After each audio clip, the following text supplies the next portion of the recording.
असेल तर खायला मिळेल, परत तयार करायचं असेल की संध्याकाळची डॉक्टर बाबासाहेब आंबेडकरांचा, डॉक्टर बाबासाहेब आंबेडकरांचा, डॉक्टर बाबासाहेब आंबेडकरांचा.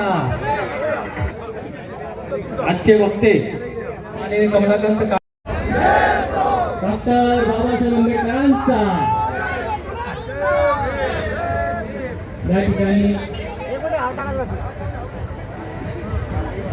डॉक्टर बाबासाहेब आंबेडकर कार्यक्रमाचे अध्यक्ष प्रमुख पाहुणे या सर्वांच्या हस्ते पुष्पहार अर्पण केले जाते. डॉक्टर बाबासाहेब आंबेडकरांचा, डॉक्टर बाबासाहेब आंबेडकरांचा. या ठिकाणी धम्मध्वजारोहण या ठिकाणी संपन्न होत आहे. माननीय आमदार अब्दुल सत्तार साहेब यांच्या हस्ते या ठिकाणी धम्मध्वजारोहणाचा कार्यक्रम या ठिकाणी संपन्न होत आहे.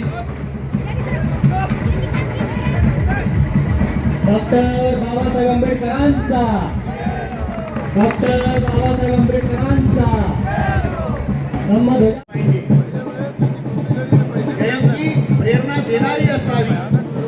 जयंतीचा पहिला उद्देश आहे आपल्या महामानवांच्या जीवन संघर्षाची. मी डीवायएसपी साहेबाला आणि उधार साहेबाला नगद विनंती करेल, कारण की उन्हाच्या बद्दल जे काही आपण बघितलं ऐकलं टीव्हीवर वर्तमानपत्रात आलेलं आहे का तीव्र अशी उष्णतेची लाट आपल्या राज्यामध्ये देशामध्ये निर्माण होऊ लागली. 35वी जयंती आणि 199वी जी क्रांतीसूर्य महात्मा ज्योतिरावांची फुलेंचा औचित्य साधून या दोघांचा संयुक्त साजरा करण्यासाठी आमच्या ज्या ज्या मजबूर केलं जातं.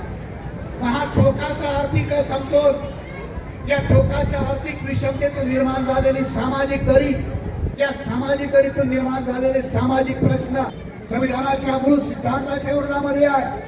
बाबासाहेब म्हणतात आर्थिक वाटल्या गेल्या पाहिजे, अर्थकारणाचं बरोबर झालं पाहिजे. उद्योगधंद्यामध्ये अंबानी स्वतःच्या हिमतीवर मोठे नाही. तुम्ही पुण्याला 1000 वेळा गेला, या महान कार्यासाठी तिला प्रेरणा आहे. म्हणून जयंती ही प्रेरणा देणारी असते. चळवळी चालत नाही, चळवळीला प्रबोधनाची सुद्धा गरज असते. समाजाला भान आहे की नुसत्या जय जयकाराने आपल्या महामानवांचं कार्य पूर्ण होणार नाही. जय जयकार केल्याने राज्यात असतो तो महामानवांचा विचार आपल्या समाजाला आभार मानतो की त्यांनी मला आपल्याशी या गोष्टीवर बोलण्याची संधी उपलब्ध करून दिली. जयंती कशी असावी मिळालेला आहे त्या जगण्याबद्दल, त्या जगण्यात असलेल्या स्वाभिमानाबद्दल, त्या जगण्याला प्राप्त झालेल्या इज्जतीबद्दल तो या जयंतीच्या निमित्ताने आनंद उत्सवाच्या रूपामध्ये, जल्लोषाच्या रूपामध्ये त्यांच्याविषयी आपली कृतज्ञता व्यक्त करत असतो.